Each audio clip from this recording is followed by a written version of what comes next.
Artists and small business owners should not be expected to lower their prices so that poor people can afford their items. Art is a luxury. A lot of small business goods are luxuries. I like to support local. You're making it hard.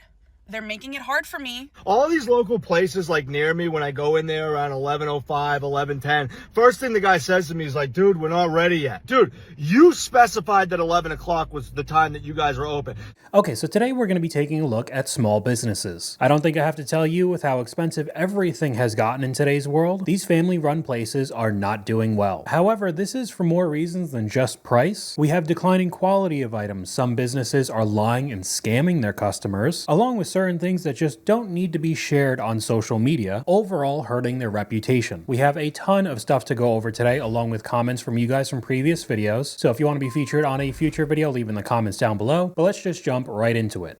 I love to support a local coffee shop, but guess how much? A medium iced latte. I did add an extra shot, and this cookie was $18. More than, and some change. I said, what? She said, your total's 18 something. I said, what? She said the cookie's $7. I should have said throw the cookie away, but I was afraid. I was holding up a line. I paid it. I'm insane. I'm enabling in this behavior. I'm enabling these prices. But holy $18 for a latte and a cookie. I like to support local. You're making it hard. They're making it hard for me.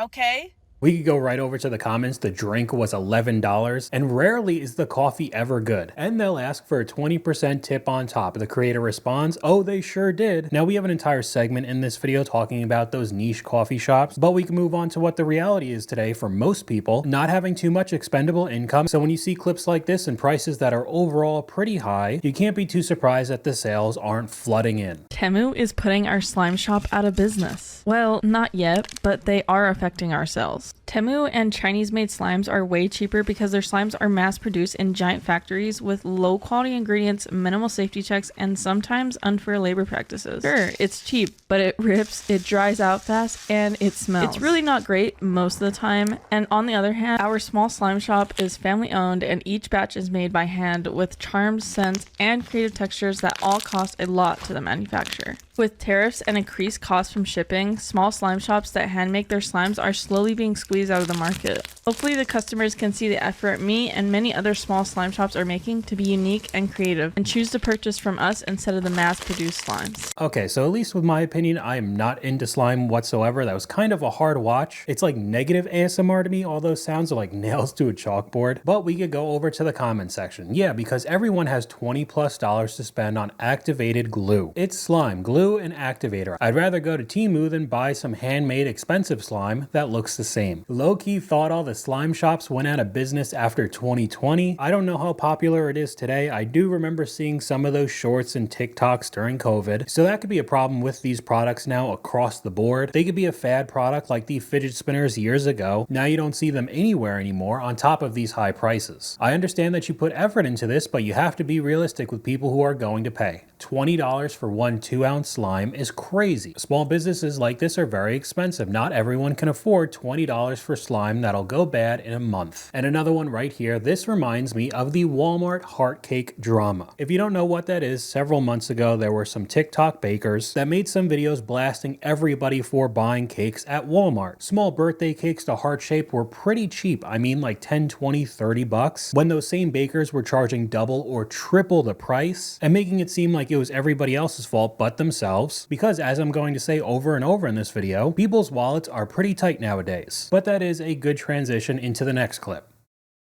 Defensive and very rude about the price of the cake. Although this is exactly how we decorate all. I would also become defensive and very rude if you were trying to charge me $80 for that cake. You took a cake, put white frosting on it, and literally just smushed it through sprinkles. That's neither labor or time intensive. And even if it was, it is still really ugly. Like, the cake looks bad. And 9 times out of 10, I am in favor of small businesses overcharging what they normally do. I think people usually take advantage of small businesses because they don't necessarily know their worth. And I am also a big believer in out of your price range does not mean overpriced. However, that ugly cake is overpriced, and I would be really off too. She wasn't wearing gloves, that's even worse. My kid is a pastry chef and he saw this and said the same thing. He said maybe 20 bucks. Look at the cake that she gave the customer, it's way worse than the one she showed us. And she acted like the customer wasn't out of pocket. This goes hand in hand with the Walmart cake drama. But I will go back to a comment she made, out of your price range does not mean overpriced. So let's take a look at the next clip. I really hope that this isn't a controversial take, but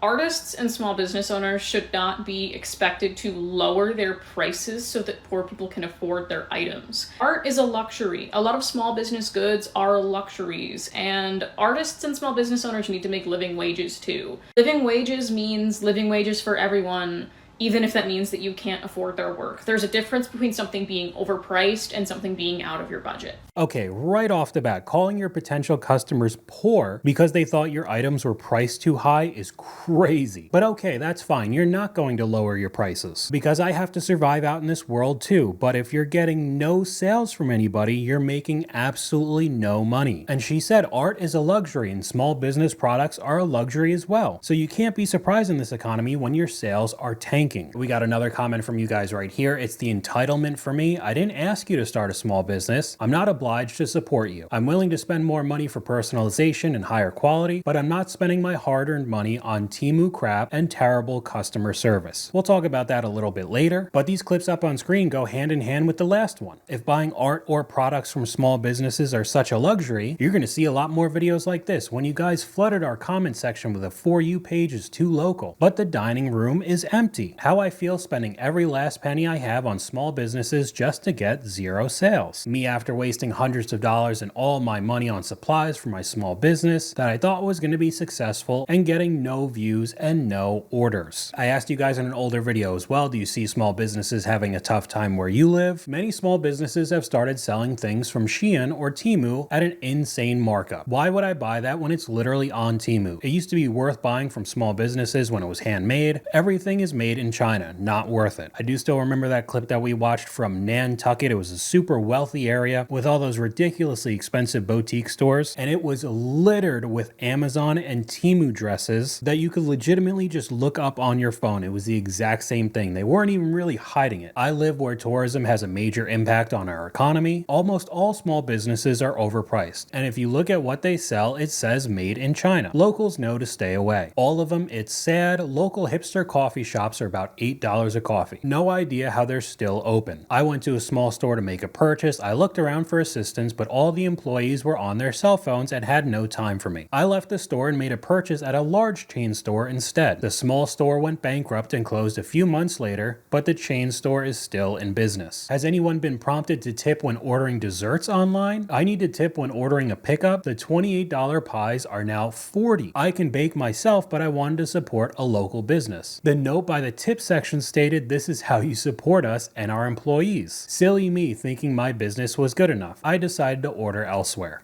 Can't stand when small businesses come on here talking about some, y'all don't support my small business. You're selling a t-shirt for $50, a pants for $150. No, I'm not buying that. Like, y'all prices are ridiculous. It don't make no sense. Nobody's paying $11.99 for a cupcake, and then the shirt says, "Mama, no way." I actually do remember an example of somebody shutting down their store, complaining that the sales dried up when they legitimately had $40 to $60 t-shirts that said Mama on it as well. Hit the nail right on the head. $75 strawberries, I can't. Those chocolate-covered strawberries. And we have even more comments from you guys back to back. There's a huge difference between supporting local businesses and getting scammed. Small businesses aren't supporting my wallet. If I hear competitively priced, I already got one foot out the door, but we could take a look at some of these businesses just straight up lying to your face, especially if we're talking about homemade products. I am all for supporting small businesses. I think it's incredible when people have the support they need to flourish with an idea that they have thought of themselves, and it's really creative and it works really well. But one thing I hate is when small businesses try and act like their product is a luxury or a novelty when it's literally just a cheap thing that you can order off of Shein or Amazon. I went to this downtown area with my boyfriend and his family this weekend, and there was this store that was selling like a bunch of European pottery and dishes. Okay, they had like a whole pottery or Polish pottery section, which if you know about Polish pottery, like it's a very distinct look. But they had this section with a bunch of bamboo bowls, okay? And it said that they were based, like the people that make them were based in Hamburg, Germany. And the shop owner came over while we were looking at them, and she was like, oh, I'm actually from Hamburg, like these are from my hometown. And then you check the label of it and it says made in Vietnam. And it's just really scammy and disappointing when these small businesses try and act like the product that they are making is anything but a mass-produced factory item. I had to quit a job that I worked because the baked goods we used to make ourselves started coming into us pre-made and frozen. Business owner still tells people to this day her goods are homemade. I just bought what I thought was homemade paper star at a local Christmas market, gave it to our family, and then spotted the tiny Made in India sticker on the back after the owner said that they were handmade. What do? I feel like if you call them out in the moment, then they'll just start removing those made in identifiers, so we won't actually be able to tell what's a scam and what's not. It's getting harder and harder to trust anything now. We got another example from you guys right here. When I had a homemade soap business in Tennessee, I went to the local farmers market on Saturdays to sell. Got to know the people at the local market. One Friday afternoon, I went to Kroger, and a couple who sold at the market weekly were buying carts full of produce. I stopped buying from them after that because all I was getting was Kroger produce marked at a higher price. They didn't see me that day, but I saw them. I was shocked. We've actually gone over this topic in a completely separate video on my second channel because this is much more common than you think. But something else that I've started to find online is that a lot of these business owners will start putting up videos on social media complaining about the customers, whether they're not getting sales or, like this person up on screen, getting a lot of returns, blaming everybody else but themselves, which in my opinion, even if the customer is in the wrong, you going and posting these videos complaining to everyone is just not a good look for your business. And along with this specific example, this woman was selling a whole bunch of costume jewelry, which was getting returned at a very high rate, and it really seemed like it was because the quality was very poor. Mountain of returns equals cheap products that are overpriced. Nobody's buying costume jewelry to wear it to an event and then return it. If there's all those returns, there's a reason, and it's probably bad quality, because that's what she was trying to blame these returns on. People would use it once and then just send it back. But regardless, probably not the best idea for you to put up videos like this. It just does not look good for your business. Maybe the products suck, I don't know. Maybe reevaluate product quality if there's so many returns. There's a lot of comments like this. But you knew it was coming, we gotta talk about it, the local coffee shops. I just don't understand why nobody supports my small business. So we're only open from about 9 a.m. to 1 p.m. 4 days a week from Tuesday to Friday because I'm not working on a Monday. So if you want a coffee in about this size cup, it's going to cost you about $15, and if you don't like it, no, we will not remake it for you. So the tip screen will pop up every time you buy something, and it is kind of expected that you tip at least 30%, even though you're already paying $18 for a single cup of coffee. Yeah, so actually with our coffee, you can't just order simple coffee. So we don't have anything that's just like, plain black coffee or, coffee with a little bit of cream. That doesn't really exist here.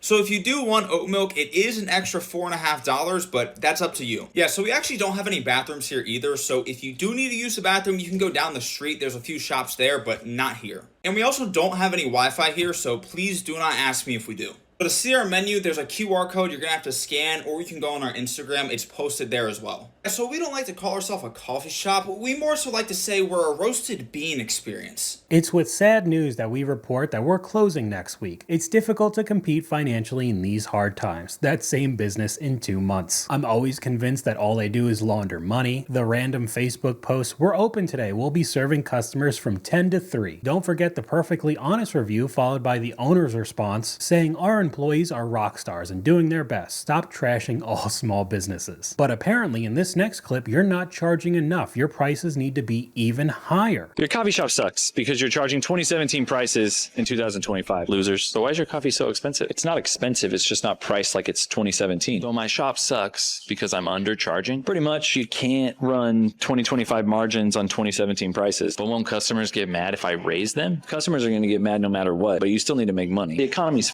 coffee prices have almost doubled in the last 2 years. And if you're not taking that into consideration when you're pricing out your menu, you could be too. You need to raise your prices with confidence because people value value. And if you're not willing to raise your prices, just be prepared to close.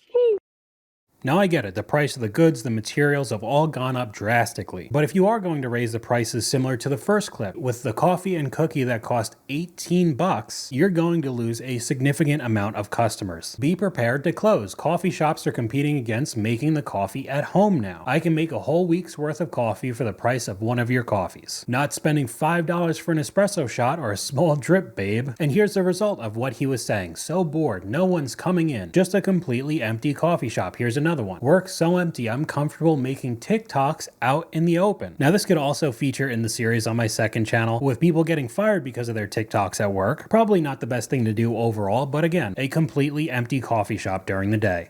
Hey there, what's up? Not my usual content, but can we start calling out all these little tiny independent coffee shops for having just dog coffee? Like, I don't care if you're all niche and cool and hip. It doesn't justify you serving me what tastes like brewed roach wings. All right, this is a cold brew. I said add just a little bit of milk. Look how light that is. And then I get charged $1 to add a single pump of vanilla syrup. And it still tastes like pretty much water with burnt cockroach wings in it. So I think you guys get the gist, but we'll go back to that clip of raising your prices. This isn't 2017 anymore. And we'll take a look at some barber shops real quick. Charging $100, they said. Know your worth, they said. And it's a video of a completely empty barber shop. I cut my own hair because of you guys. I cut my own hair as well. Barbers think that they're doctors now. I used to get my hair cut once a week. Now it's once a month. And not only are you going to pay these ludicrous prices for a haircut, there's some places that won't even do what you want. Support Chicago barber shops, but we might not give you the kind of haircut that you want. So I get it. Right now, the fad are the broccoli hair, the mullet as well. It is getting played out and it's a little annoying, but at the same time, if you're charging $50, $60, $100 for these cuts, you should be doing whatever the customer wants. Support mechanics, but we don't do oil changes. I thought that was pretty funny. Pay $60 for a guy with traditional tattoos to give you and every other guy in the shop identical Peaky Blinders undercuts and a straight razor shave. And we got another comment from you guys right here. I went to 4 different pawn shops 2 weeks ago looking for cameras. They were selling used, beat up looking cameras for only $20 to $30 less than what they go for brand new on Amazon. And then you wonder why it doesn't get sold. I mean, I just don't understand. I'm closing the store. Part of it is Amazon and Gen Z shopping behavior are beating the hell out of small neighborhood retail. And the rest of it is the city has removed all the parking and allowed construction during the holiday season.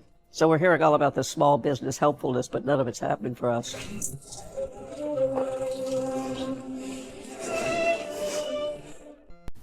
I was really on her team until I saw the state of that store, which is a hoard if I have ever seen one. This video sent me on a rabbit hole about this store because you better believe I ran my to the Google reviews. And I read review after review after review of this woman being exactly what I thought she was, which is rude and entitled and just seemingly discriminatory to anybody that she didn't deem worthy to shop in her store. I had to go to the reviews because I needed to know why people were saying you couldn't walk into the store anymore. I was like, what does that mean? It's a store. What does that mean? It's a store. And it meant that you had to have an appointment. And if you tried to walk in, she would stop you at the door and go, what are you looking for? And here's the kicker. In case you didn't dislike her enough off bat, she was like, everybody thinks it's the rent. That's the reason I'm closing. It's not the rent. I own the building. Yeah, I didn't feel bad for her anymore.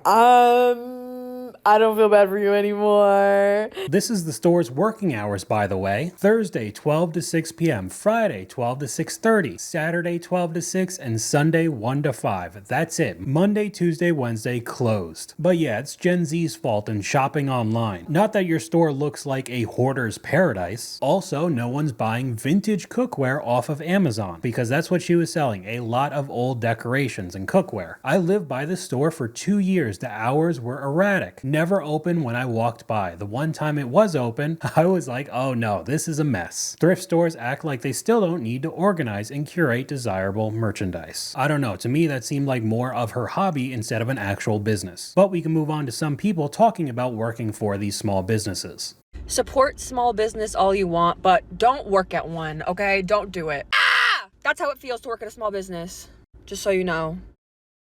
I have 7 coworkers, and when someone wants a day off, it ruins everyone's entire week. Working at a small business is cool because you personally know who's exploiting your labor. You know it's bad when you're worrying about your boss's finances, overworked, underpaid, 0 benefits, and absolutely no time off. Small businesses love underpaying and overworking their employees. When they underpay you, but you feel bad asking for more because their business is small, but your boss is spending money trying to open up another business. Working for a small business just means you know all of the owner's problems, and they'll probably try and guilt you about it to get you to work more for less. They expect you to be as invested as them. This is your business, I'm just an employee. They could say whatever they want because there's no HR. Another person, no HR equals everything sucks and there's nothing you can do about it. Don't work at a small business. It's not aesthetic. It's not a cute little mysterious job. Get rid of that saved Indeed application and look for that basic retail position. To my old boss who showed me that small businesses will treat you just as bad, if not worse than a corporation, I mean, I could go on and on. Listen, I try to support small businesses as much as I can. Like, if I'm eating something, I'd rather go to a local place than like some chain restaurant, but they're really starting to test my patience these days. All these local places like near me, when I go in there around 11:05, 11:10, first thing the guy says to me is like, dude, we're not ready yet.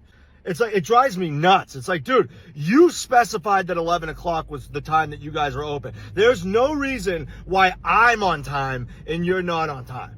All right, if you say that you're going to be open at 11 o'clock, be open at 11 o'clock. And another thing, put prices on the menu. Put prices on the menu. I can't tell you how many times I've left the place after paying, like, inexplicably paying like $18 for a bacon, egg, and cheese. This is like the point. Listen, I love small business. I support them. But, like, everybody acts like they love them. Like, try living in one of those small towns where you're going to get a coffee at like 3 p.m. and you go to the coffee place and it's closed because, like, the guy's taking a nap.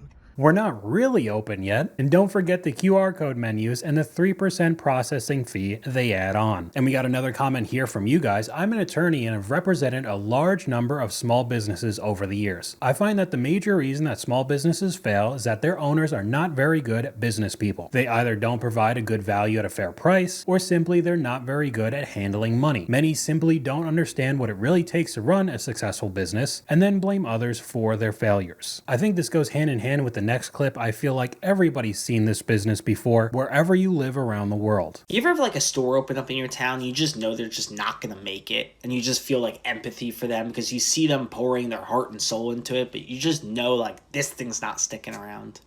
It's a store open in my town. It's like a ceramic pottery store, and it's just like just no one's ever in there. Like it's not a good fit for the clientele of town. It's just not gonna make it. And I just like, I just walk past this place, like just, I feel it in my body. It's like, I don't need any pottery. Otherwise I'd be in there to purchase. But unfortunately, a lot of people are like me. They don't need pottery.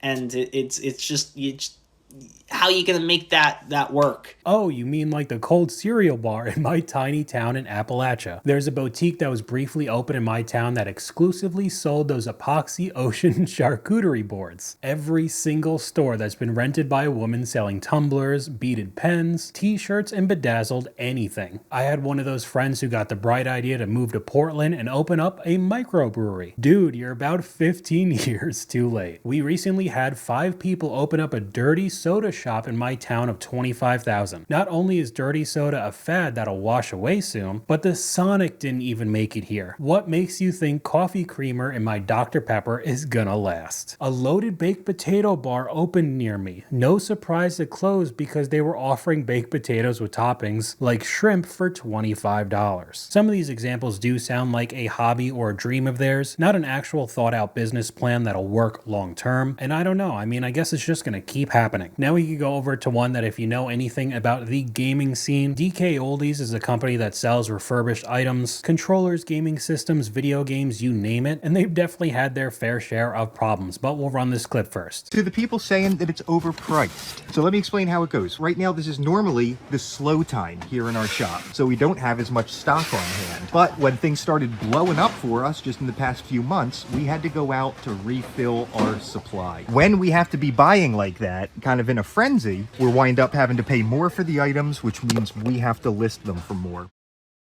Okay, so I understand that. However, this video was pretty old. And with their rise in popularity, a lot more people buying their stuff, they started to get extremely lazy, while they were simultaneously charging a ton of money for their used products. If you know this YouTuber Jacob R, he goes through a ton of DKOldie products he bought, Xboxes, PlayStations, controllers, opening them up and going through them, and they were destroyed, covered in dust, not cleaned at all, even though that's what they advertised their company doing. And they just straight up weren't. They were lying, scamming their customers. I think recently they have gotten better, but it was really only because so many people were calling them out on social media, getting a ton of backlash. Here's another one that I didn't really know how to fit into this video, but I just thought it was odd to upload this in the first place. This is a clip from a small business bakery. Trash can POV, the cafe's finally closed. I could start eating. And the entire video is just throwing out all of their products at the end of the day. Now I get it, there are some crazy rules with food when it comes to business. Food waste, product waste is absolutely insane. I know people could write it off on their taxes as a total loss, but uploading a video like this, especially with the bakery, I mean, we saw the clips earlier, people charging an arm and a leg for small cakes, and then at the end of the day, let's record a video of us just chucking all of it in the trash, does not look good for your business whatsoever. I would never step a toe in the business that was so aggressive about food waste. There's so many alternatives. This is a disgrace. In Canada, this could all be donated to any registered charity, including soup kitchens, shelters, churches. Many businesses do this already, so there's no excuse. Why not put these on the Too Good To Go app, where people would gladly buy them for a discounted price? I'm not sure what you guys were trying to do with this video here. That's what I'm saying. I know that this happens with a lot of businesses. I just don't understand why you'd upload it. What a waste. I would never spend a dime here. There are so many things you could do. 50% off in the last hour, Too Good To Go, donations. I think this will just make people not try your business. More comments than likes. Yeah, you guys are cooked. It's just odd to me because in today's world, people think it's okay to post any thought on your mind, upload videos left, right, and center, when you could have just avoided posting this altogether and not have to deal with any of this backlash. But to finish off this video, we have some of the extra hurdles you got to deal with when running a small business, because it is definitely not the same as working for a company. Quit your job, live that dream, open a restaurant. That's how I went from making $4,000 a month to $400,000. I know it's pretty obvious, but everything has to be dealt with yourself. You're not going to be getting a consistent check every couple of weeks. This includes benefits, healthcare, and taxes as well.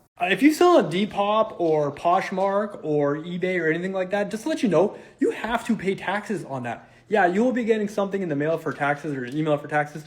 Apparently not a lot of people knew about that, and I've been seeing people cry about it, going, I have to pay taxes? Yes, you have to pay taxes on the money that you make. If there's two things that are certain in life in the United States, it's death and paying taxes. You can't escape either one of those. And he's right, there's a good amount of people who don't know you have to pay taxes on those items, as well as just working for yourself, and that's how you get audited by the IRS. We have seen many examples of that from the financial audit. But here we got a perfect example of how much more you have to make working for yourself to receive all the benefits that you would normally get if you worked for a big corporation. I quit my six-figure job to make videos online. Now I pay $753 a month just for health insurance. These are the 4 hidden costs of self-employment and why I now need to make $150,000 just to replace my old $114,000 salary. When you're employed, your employer pays half your Social Security and Medicare. When you're self-employed, you pay both sides. That's an extra 7.65% or $8,721 a year. While Tennessee has no state income tax, since I'm a business, I now pay a 6.5% franchise and excess tax.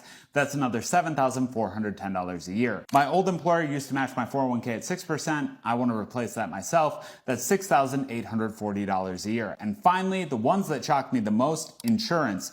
Long-term disability, $141 a month, dental, $20 a month, vision, $12 a month, EAP, $5 a month, and health insurance, $753 a month. That's over $11,000 a year just to match what my employer covered. Overall, to match the comp and benefits at my old job, I need to make 30% more than my original salary. Daunting, totally, because I'm not even close to that yet. So that's all I got for you guys today. Let me know what you guys think in the comments down below. YouTube thinks you'll like this video popping up on screen right now, but hopefully you guys enjoyed this video. If you did, please leave a like, and I'll talk to you guys later.